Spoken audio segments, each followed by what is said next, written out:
¿Cómo se desintegra un imperio que abarcaba medio mundo sin haber sido conquistado? ¿Quiénes empuñaron la bandera de la libertad mientras repartían las ruinas como botín? Hispanoamérica fue fragmentada, no por inevitables procesos históricos, sino por intereses, traiciones y ambiciones personales disfrazadas de causa patriótica, alentados y apoyados por los enemigos del imperio hispánico. En el siglo XIX, mientras Norteamérica se industrializaba, Hispanoamérica se incendiaba. Donde pudo haber naciones fuertes, florecieron repúblicas débiles. Donde pudo haber unidad, crecieron fronteras y detrás de cada frontera un caudillo. Este documental explora los factores balcanizadores de Hispanoamérica y los hombres que, al grito de independencia, sembraron la división y postraron a las nuevas repúblicas a los dictados del imperialismo anglosajón.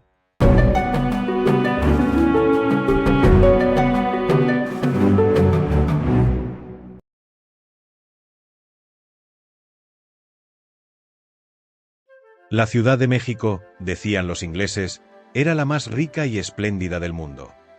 Thomas Gall, fraile y viajero, la había comparado a Venecia, una urbe de casas espaciosas, calles anchas, tiendas ricas y un lujo que desbordaba las plazas. Hacia 1677, afirmaba Gall, de los 30 a 40.000 habitantes, al menos la mitad poseía su propio carruaje. Unos 15.000 vehículos recorrían las calles, muchos de ellos más lujosos que los de la misma corte de Madrid. México, para Gall, era una tierra de maravillas. Mujeres hermosas, vestidos espléndidos, caballos magníficos, calles bulliciosas, un paraíso de riqueza. Don Lucas Alamán, testigo de su tiempo, lo confirmaría décadas después. Pocas veces en la historia humana se había conocido un lujo y una comodidad semejantes. Las monedas de oro y plata de México no solo alimentaban su propio esplendor, sino que circulaban por todo el mundo. Algo similar podía decirse de Lima, considerada por muchos aún más hermosa y opulenta que México. Allí, el nivel de vida era envidiable. Incluso entre las clases bajas, el vestir distinguido, las joyas, las ricas sedas y los encajes finos de Flandes eran algo habitual. Muy distinto era el panorama en Londres. La capital inglesa padecía un pavimento miserable. Su plaza de St. James era un muladar de basuras y desperdicios donde los perros hurgaban a sus anchas. Las lluvias inundaban las calles debido al pésimo alcantarillado, y en verano, el hedor se volvía insoportable. No era raro que, desde las ventanas, se arrojaran todo tipo de inmundicias y la inseguridad era rampante. Ladrones y salteadores actuaban con total impunidad, en contraste con la tranquilidad y el orden que reinaban en la capital mexicana bajo la férrea vigilancia de su policía. Así lo relatan los cronistas de la época. Las posesiones españolas en América eran, sin lugar a dudas, las más ricas que jamás tuvo imperio alguno. El testimonio de Alexander von Humboldt desarma muchos de los mitos que se tejieron en torno al atraso de la América española. Con datos en mano, Humboldt sostenía que los indígenas bajo dominio español vivían mejor que los campesinos de Europa septentrional, especialmente que los siervos rusos y los jornaleros alemanes del norte. Una afirmación que descoloca cualquier discurso que pretenda presentar la monarquía hispánica como una estructura esclavista u opresora. La comparación económica también favorece a la América española. En su análisis de los salarios, Humboldt mostraba cómo un labrador indígena en la Nueva España ganaba 5 veces más que uno en la India británica. Incluso en términos fiscales, la diferencia era abismal. Humboldt señalaba que la Nueva España, con apenas 6 millones de habitantes, entregaba al Tesoro Real español el doble de renta neta que la India británica, a pesar de tener esta última una población 5 veces mayor. Una afirmación demoledora que deshace la narrativa de un imperio decadente y revela, en cambio, una estructura sólida, eficiente y rentable, tanto para la corona como para sus súbditos. Los datos de consumo también hablan por sí solos. A comienzos del siglo XIX, el habitante de Ciudad de México consumía en promedio 189 libras de carne por año, y el de Caracas, 141. En París, epicentro de la Ilustración, el consumo era de 163 libras. En cuanto al pan, los números eran similares.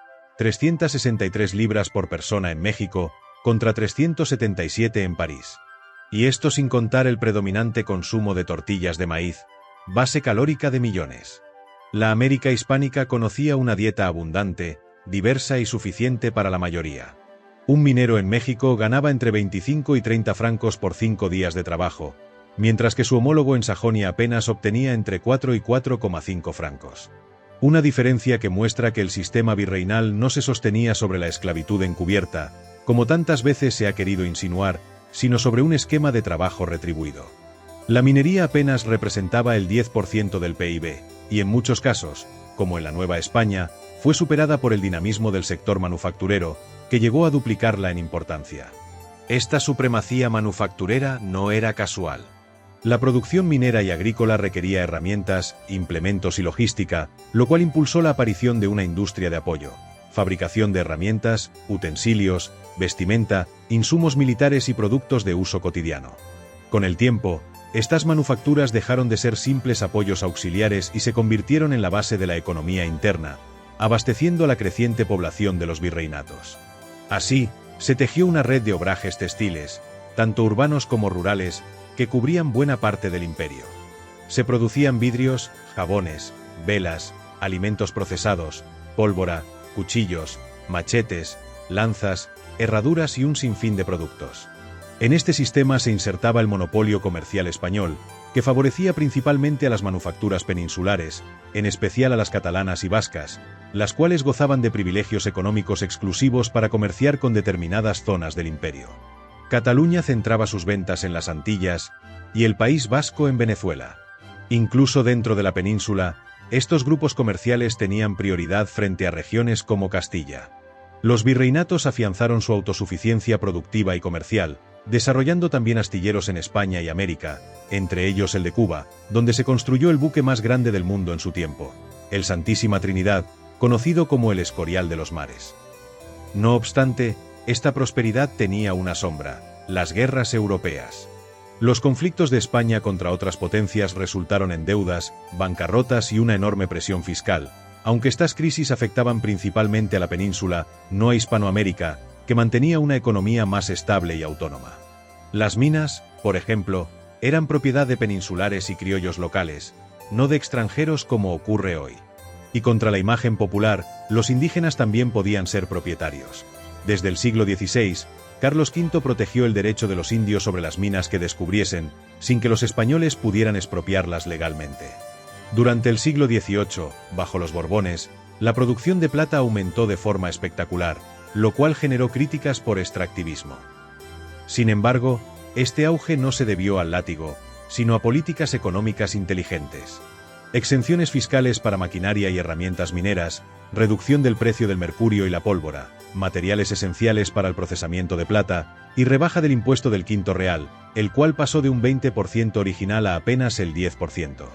El resultado fue una reactivación masiva de minas abandonadas, un fuerte aumento de la población minera y una explosión de empleo. Los salarios de los mineros llegaron a ser los más altos del mundo, y el sector se modernizó profundamente gracias al Real Seminario de Minería, 1792, una institución científica de vanguardia que introdujo tecnología, métodos modernos y formación técnica.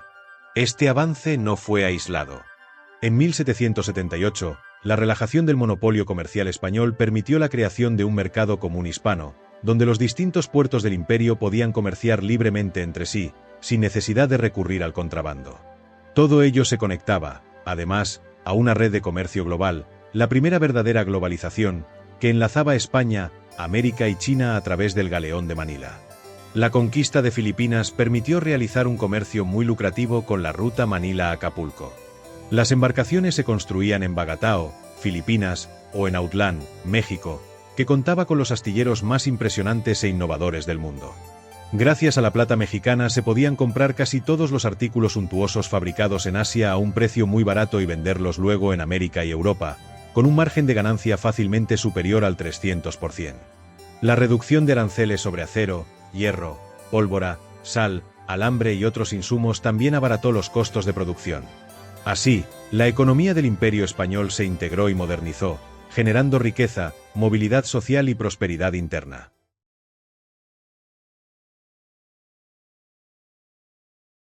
Durante el período borbónico, los virreinatos hispanoamericanos se convirtieron en los mayores productores de plata del planeta. Su volumen de extracción superaba con creces al del resto del mundo. Eran, literalmente, los Emiratos de la Plata, con una capacidad económica excepcional. Una base sólida que, bien administrada, hubiese permitido a Hispanoamérica financiar su propia entrada triunfal en la Segunda Revolución Industrial. Sin embargo, las guerras de independencia, que en realidad fueron guerras civiles, detonaron el colapso de las infraestructuras económicas de las nuevas repúblicas. En el caso de Nueva España, los sistemas de transporte fueron devastados, las minas inundadas y abandonadas, y el resto de sectores, artesanía, comercio, agricultura, cayeron en cadena como fichas de dominó. Las consecuencias fueron dramáticas. Antes de la guerra, la inflación ya alcanzaba el 65%. Tras la independencia, superó el 500%, arrastrando a todo el país hacia una larga depresión. Durante el siglo XIX, las tasas de inflación se mantuvieron entre el 250% y el 400%, imposibilitando cualquier estabilidad económica a largo plazo. Hasta el crecimiento demográfico, que había sido constante durante el periodo virreinal, se estancó después de la independencia. La población apenas creció, afectada por la inestabilidad, las guerras y la miseria generalizada. Durante el siglo XIX, México no solo perdió tiempo y recursos, perdió la mitad de su territorio a manos de los Estados Unidos y fue intervenido en 2 ocasiones por Francia. Gobernado por élites más fieles a los intereses foráneos que al bienestar nacional, el país dilapidó el legado económico más valioso de la América imperial, su capacidad de autofinanciar su modernización. Lo que pudo haber sido una potencia industrial de primer orden, terminó siendo una república fragmentada, endeudada y saqueada, incapaz de levantar cabeza durante más de un siglo. El mexicano Esquivel Obregón documentó el retroceso brutal en los niveles de vida tras la independencia. En 1800, un jornalero podía comprar 38 hectolitros de maíz con 250 días de trabajo. En 1908, ya en plena era republicana, apenas 24. La caída era aún más trágica en otros productos. De 2.300 kilos de harina en 1792, se pasó a solo 525 en 1908. En menos de un siglo, los niveles de vida de los trabajadores se desplomaron sin que las repúblicas pudieran ofrecer alternativas reales. En la nueva República Venezolana se inauguraba con alza de sueldos y aumento de la burocracia. El gobierno liberal no tuvo más recurso que recurrir a la impresión de papel moneda respaldado con las rentas de las aduanas y lo que producía el tabaco. Como también se acabaron los ahorros fiscales dirigidos a empréstitos de fomento, que actuaban como cajas bancarias, los agricultores dejaron de percibir la financiación necesaria para sus labores. Lo mismo ocurrió a los comerciantes e industriales. Venezuela estaba arruinada. Se estableció la censura y los que se atrevieron a criticar el manejo de la cosa pública fueron a parar a la cárcel. Lo que Simón Bolívar buscaba en realidad era convertirse en monarca de su propio reino, absolutista por demás, e institucionalizar una revolución al estilo de Napoleón con ayuda de los ingleses. Esta ayuda de los ingleses no solo fue militar sino también económica, con la financiación de las campañas secesionistas que sumieron a las nuevas repúblicas en una deuda externa. Como ejemplo, en el caso de Colombia la deuda llegó a la suma de 10 millones de pesos al 6% de interés, y hasta el año 1976 no consiguió pagarla. Bolívar no dudaría en vender al león inglés todo lo que pudo y así declaraba: he indicado al gobierno del Perú que venda en Inglaterra todas sus minas, todas sus tierras y propiedades y todos los demás arbitrios del gobierno, por su deuda nacional que no baja de 20 millones. El balance, por tanto, no puede ser más elocuente. La independencia, lejos de traer prosperidad, sumió a los pueblos hispanoamericanos en una debacle económica y social sin precedentes. El sueño liberal terminó en pesadilla. Las promesas se diluyeron entre constituciones de papel y caudillos embriagados de poder disfrazados de libertadores. Ese liberalismo adoptado por los líderes independentistas junto a las ideas negrolegendarias, enciclopedistas y anticristianas, sirvieron para vincular las nuevas repúblicas al interés personal y circunscribir el progreso general al logro familiar. La mejoría de la condición indígena, propósito fundamental de la corona y de la Iglesia, se volvió incomprensible para los liberales volterianos. Los virreinatos hispánicos, que habían logrado construir una civilización mestiza con instituciones estables, economía integrada y una relativa equidad social, fueron desmantelados y sustituidos por repúblicas de paja endeudadas a Inglaterra.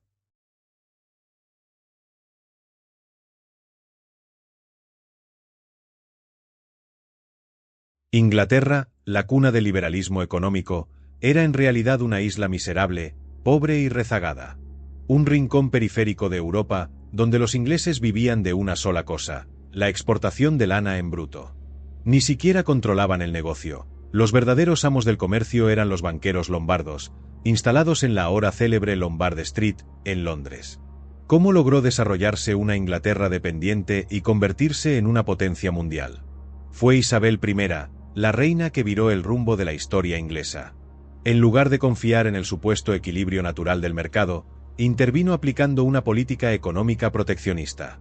Prohibió la importación de textiles elaborados en los Países Bajos, Holanda y Bélgica, y fomentó la producción local, atrayendo empresarios y obreros flamencos a tierras inglesas. Les regaló terrenos junto a los ríos para que montaran talleres e hilanderías. Les dio incentivos y recursos. Pero los primeros productos ingleses eran caros y de baja calidad. Sin experiencia, sin escala, sin tecnología, Inglaterra no podía competir. Entonces, Isabel tomó una segunda medida: prohibió la exportación de lana en bruto. Si no podemos competir con los productos terminados de los Países Bajos, impidamos que reciban nuestra materia prima. El resultado: los talleres de Flandes se quedaron sin lana inglesa. Inglaterra se forzó a sí misma a crear su propia industria textil. Así que no fue la mano invisible del mercado, como pregonarían los liberales un siglo más tarde, sino la mano firme de una política económica decidida y proteccionista la que puso los cimientos del poder industrial británico. No fue el laissez-faire lo que construyó el Imperio Británico. Fue la intervención inteligente, el proteccionismo planificado y la visión de largo plazo. Una lección incómoda para los mitos del liberalismo económico, pero una realidad histórica que no puede ignorarse. Los británicos sabían exactamente lo que hacían. Sabían que para construir un imperio económico, había que impedir que otros lo hicieran y compitieran con ellos. Fue así como la élite ilustrada inglesa tejió una de las estrategias más sutiles y efectivas de su política exterior: la infiltración de un error dentro de una aparente verdad científica. El liberalismo económico se presentó como una ley natural, y dentro de ese cuerpo doctrinal, se introdujo un error deliberado: que la división internacional del trabajo también debía aplicarse a la industria, lo cual era falso. Como la historia misma de Inglaterra lo desmentía, la industria es obra del Estado, de la planificación, del proteccionismo. La división internacional del trabajo, en todo caso, solo funciona con las materias primas, no con los productos industriales. Así Inglaterra comenzaba a predicar el libre comercio como si fuera una verdad científica, un envoltorio de lógica económica con un veneno dentro, porque si los demás países aceptaban la doctrina sin cuestionarla, renunciarían al proteccionismo, el mismo que había hecho grande a Inglaterra. Y quedarían condenados a ser proveedores eternos de materias primas y consumidores de productos ingleses, sin poder desarrollar su propia industria.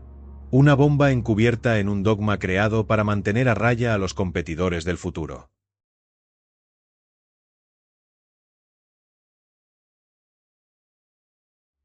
Al contrario de los autodenominados libertadores de Hispanoamérica, las élites de las 13 colonias de Norteamérica fueron conscientes del juego imperialista de los británicos y reaccionaron. La granja colonial era la cuna de la industria norteamericana, y cuando la élite británica se percató del incipiente proceso de industrialización, decidió poner en marcha medidas dirigidas a impedir el desarrollo industrial de las 13 colonias. El gobernador de Nueva York entre 1702 y 1708, Lord Cornbury, envió un memorándum a la Junta de Comercio en el que informaba: poseo informes fidedignos de que en Long Island y en Connecticut están estableciendo una fábrica de lana. Que juicios más autorizados que el mío resuelvan hasta qué punto estará todo esto al servicio de Inglaterra, pero expreso mi opinión de que todas estas colonias deberían ser mantenidas en absoluta sujeción y subordinación a Inglaterra. Y esto nunca podrá ser si se les permite que puedan establecer aquí las mismas manufacturas que la gente de Inglaterra. Pues las consecuencias serán que en cuanto vean que sin el auxilio de Inglaterra pueden vestirse, y aquellos que ni siquiera ahora están muy inclinados a someterse al gobierno, pensarían inmediatamente en poner en ejecución proyectos que hace largo tiempo cobijan en su pecho. Además de las políticas restrictivas de la corona inglesa, las colonias eran tratadas como ajenas al territorio británico. Muy distinta a la consideración que el imperio hispánico mantenía con sus virreinatos, los ingleses mantenían barreras aduaneras de importación en los puertos. Fue el veto británico a la industrialización norteamericana el factor decisivo que explica el estallido en 1775 de la Revolución Norteamericana, y cuando las 13 colonias lograron la independencia política, Inglaterra ensayó la aplicación del imperialismo cultural para subordinarlas ideológicamente. El propio Adam Smith, el padre del liberalismo económico, sostenía que la naturaleza misma había destinado a Norteamérica a la agricultura y desaconsejaba a sus líderes cualquier intento de industrialización. Pero no fue a través de la exportación de materia prima como Estados Unidos se convirtió en un país desarrollado y en una potencia mundial, sino que esto se logró gracias a su proceso de insubordinación ideológica que comenzó con el nombramiento de Alexander Hamilton como secretario del Tesoro durante la presidencia de George Washington. Hamilton se atrevió a desafiar a Adam Smith y al pensamiento hegemónico de su tiempo, con una vigorosa contestación al pensamiento librecambista, que él mismo denominó ideología de la dominación, para poder promover luego, con el impulso del Estado y la adopción de un satisfactorio proteccionismo del mercado doméstico, una sólida política de industrialización. En su informe sobre las manufacturas de 1791 demostraba que sin industrialización no era posible una independencia real y la prosperidad solo podía alcanzarse a partir de ella. Desde este informe, la política de los Estados de la Unión estaría focalizada en el desarrollo industrial a través de medidas proteccionistas, al contrario que los Estados del Sur, que deseaban conseguir artículos manufacturados a bajo coste y seguían teniendo en Inglaterra su principal mercado. La clase dirigente e intelectual sureña estaba convencida de que el futuro de Estados Unidos dependía de la agricultura y de que el desarrollo de la industria se produciría naturalmente sin necesidad de intervención. La disputa por la independencia económica entre norte y sur se zanjaría con el enfrentamiento bélico, con un Abraham Lincoln que usó el tema de la esclavitud para negociar la unión y procedió a limitar la libertad de expresión, a controlar la prensa y a censurar a los partidarios del libre comercio. Finalizada la guerra, la élite norteamericana repitió el proceso de desarrollo seguido por Gran Bretaña. Así lo expresó el general Grant en la Conferencia de Manchester. Durante siglos Inglaterra ha usado el proteccionismo, lo ha llevado hasta sus extremos y le ha dado resultados satisfactorios. No hay duda de que a ese sistema le debe su actual poderío. Después de esos 2 siglos, Inglaterra ha creído conveniente adoptar el librecambio por considerar que ya la protección no le puede dar nada. Pues bien, señores, el conocimiento de mi patria me hace creer que, dentro de 200 años, cuando Norteamérica haya obtenido del régimen protector lo que éste puede darle, adoptará, libremente, el librecambio. Mientras Estados Unidos decidió insubordinarse a Gran Bretaña y aplicar una política de expansión y unidad territorial junto al proteccionismo industrial, los virreinatos hispánicos se fraccionaron en tantos pedazos como le fue posible hacer a Inglaterra, y los caudillos decidieron adoptar la política del saqueo y el libre comercio, convirtiéndose de ese modo en semicolonias británicas.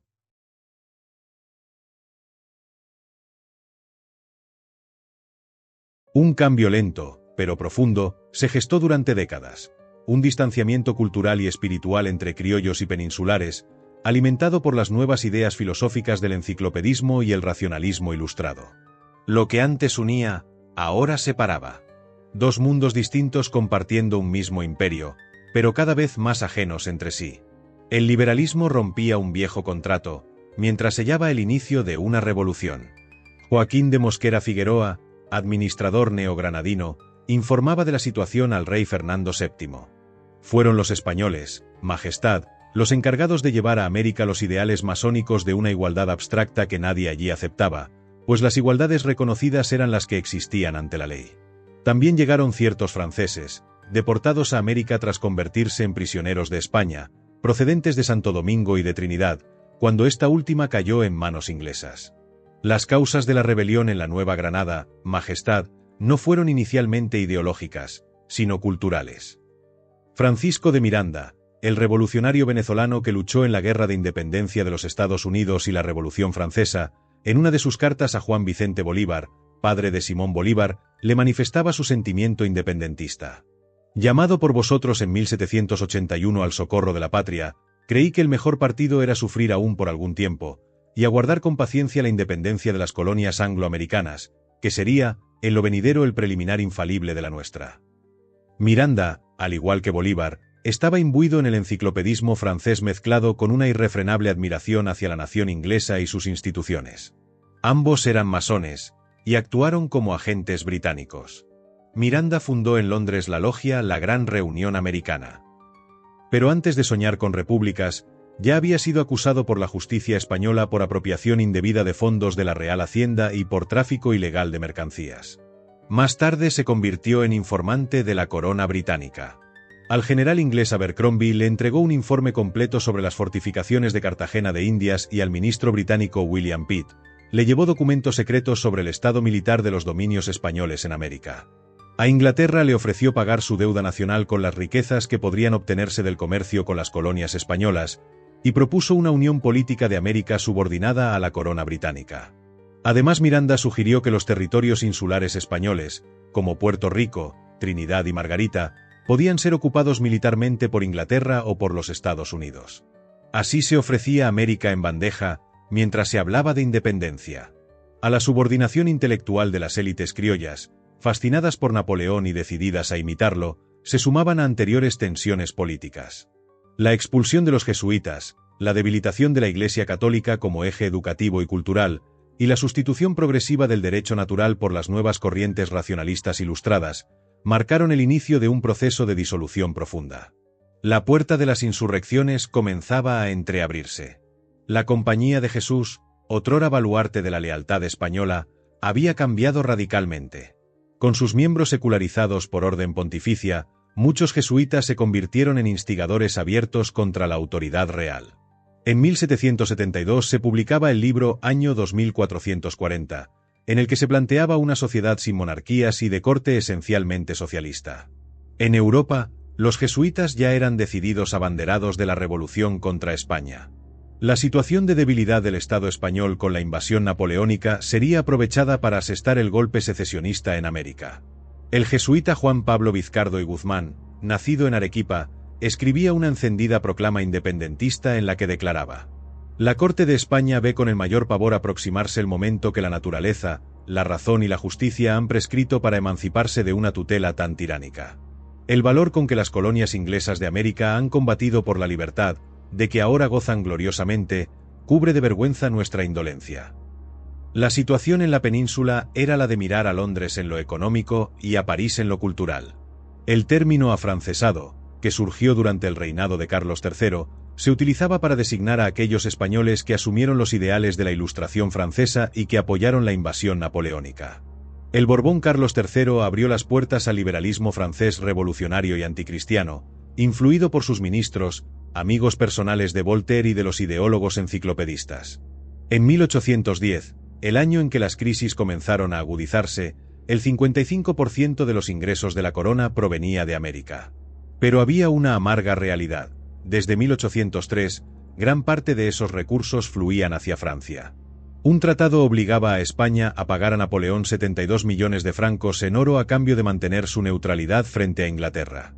La Gran España se había transformado, tristemente, en un mero canal, un embudo por el que el tesoro americano se deslizaba para diluirse en arcas ajenas. En Hispanoamérica, cada nueva república surgida no solo se independizó de España, sino también de sus propias realidades regionales. La balcanización fue alentada, apoyada y financiada tanto por los ingleses como por los norteamericanos, alimentando guerras civiles interminables, caudillismos regionales y dictaduras populistas, todas ellas autoproclamadas herederas de un liberalismo nacido de libros europeos. Unos caudillos que poco hicieron por construir instituciones sólidas, promover un crecimiento industrial guiado por el proteccionismo, ni preservar la armonía social. A pesar de contar con toda la infraestructura estatal de los virreinatos, el resultado fue una América fragmentada, más débil ante las presiones exteriores y dependientes del imperialismo anglosajón. Con el Tratado de Amiens en 1802, la pérdida de Trinidad quedó oficialmente sellada. La paz, que apenas había durado un año, fue suficiente para que los británicos acercaran sus plataformas de ataque a las costas venezolanas. Mientras Carlos IV miraba hacia otro lado, en Londres no dejaban lugar a dudas. A España hay que vencerla en América, no en Europa, declaraban en el Morning Post. El plan era implacable: bloquear los puertos, asfixiar el comercio, aislar a las colonias. Sin barcos de Veracruz hacia Europa, sin ayuda que cruzara el Atlántico, los territorios quedarían desamparados. Y entonces, afirmaban los británicos, solo habría una salida: someterse a quien pudiera abastecerlos, a la única potencia que dominaba los mares. La verdadera riqueza de América no está escondida bajo tierra, clamaba el Morning Post, sino sobre el haz de la tierra. Y ahí es donde la cosecharemos. Inglaterra clamaba por ese otro destino manifiesto, que también impulsaría a los recientemente liberados Estados Unidos a caer sobre las antiguas tierras españolas. México nos deslumbra, decía el militar John Adair en 1804, no esperamos más que la orden de marcha. Porque ya los ingleses habían calificado a Ciudad de México como la ciudad más rica y espléndida del mundo. Cuando Iturbide entró triunfante en Ciudad de México en septiembre de 1821, fue aclamado como un héroe y proclamado emperador con el nombre de Agustín I. A finales de ese mismo año, los estadounidenses enviaron a Joel Robert Poinsett como agente especial en México, con el objetivo de que el gobierno extirpara el catolicismo de la población, convencer a la élite política de que aceptase que la frontera entre Estados Unidos y México fuese el Río Grande, lo que significaba para México la pérdida del 50% del territorio heredado de España, y que la clase política no aplicara aranceles proteccionistas a la industria mexicana para favorecer la producción norteamericana. Poinsett introduciría la leyenda negra de la conquista de México trabando amistad con los principales líderes mexicanos, como Guadalupe Victoria, Vicente Guerrero o Manuel Gómez Pedraza, con los que mantenía frecuentes reuniones en una sala de su casa presidida por un cuadro de Moctezuma.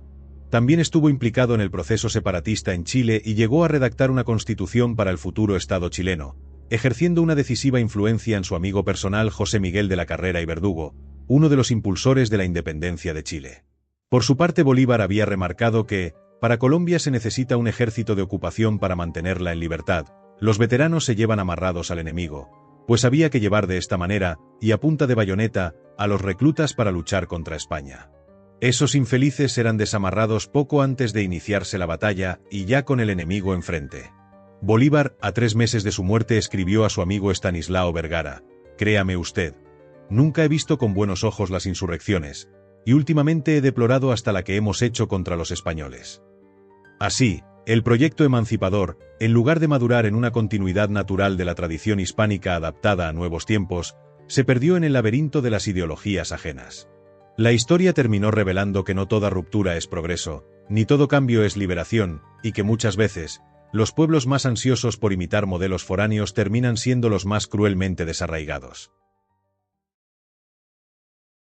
Gracias por acompañarnos en este viaje por la historia. Recuerda dar un me gusta y no olvides suscribirte para apoyar este canal.